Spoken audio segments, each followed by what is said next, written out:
What is written by hands fades away, but what is written by soul endures.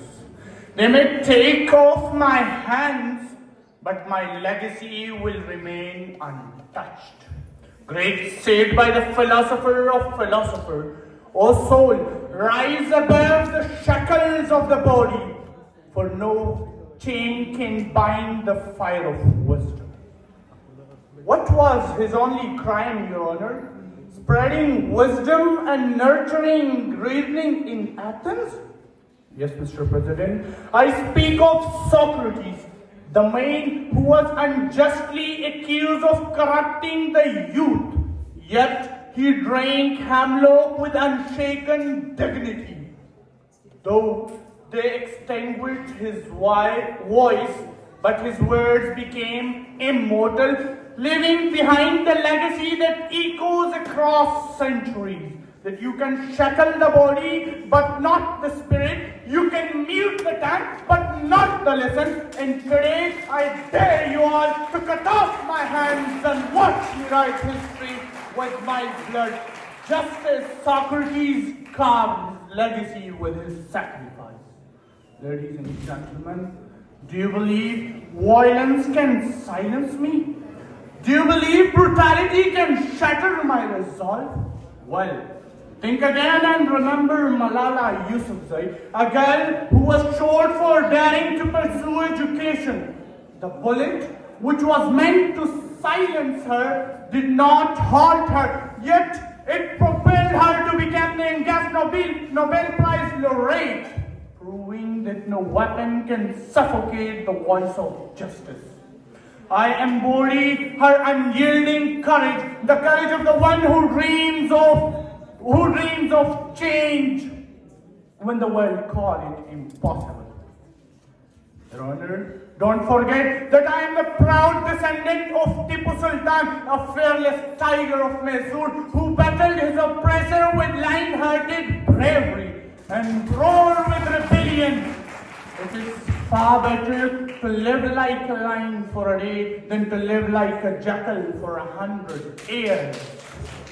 Such was the aura of my ancestor, inspired by their valor. I dare you all to cut off my hands and watch me write history with my blood, the sight of which will forever intimidate the enemies. Respected jury, today I stand before you as a stubborn challenger, a challenger to the oppressor, to the universe, and to the status quo. Because I am a 15-year-old boy from Hangu. I am Iqra's husband, who fearlessly confronted a suicide bomber and became a wall between them and hundreds of innocent lives. I embody the spirit of this brave child, who dared to challenge the fate for a greater cause. And I dare you all to cut off my hands and watch me write history with my unrelenting willpower. Ladies and gentlemen, let me remind you that I am the reincarnation of every martyr, every freedom fighter, and every revolutionary who ever dreamed to defy the tyranny. I am Bhagat Singh, who embraced gallows for the dream of freedom. I am Fatima Jinnah, who stood shoulder to shoulder with her brother in the fight for justice. And I am Nelson Mandela, whose wisdom reverberates in his words even today, as he proclaimed, I never lose, I either win or learn. These were the ones, Mr. President, who showed the world that justice cannot be caged, not even behind the bars. So, ladies and gentlemen, turn the pages of history, from Socrates to Malala, from Tipu Sultan to Iqra Hassan, from Bhagat Singh to Fatima Jinnah and to Mandela. Turn as many pages as you can. History will itself show you that if you may take the hands, but history will still be written with golden words, because it is not the flesh that thrives, it is the spirit, the vision, and the unwavering willpower. So today, I promise you, I'll rise, I'll endure and I'll shape history, not with ink, but with my blood, my spirit, and my unbreakable and unshakable belief in justice.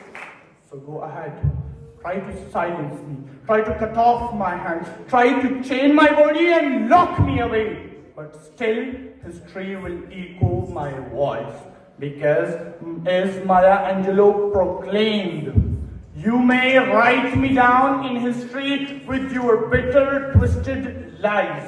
You may throw me in the very dirt, but still like dirt, I'll rise. I'll rise and I'll rise. Thank you very much.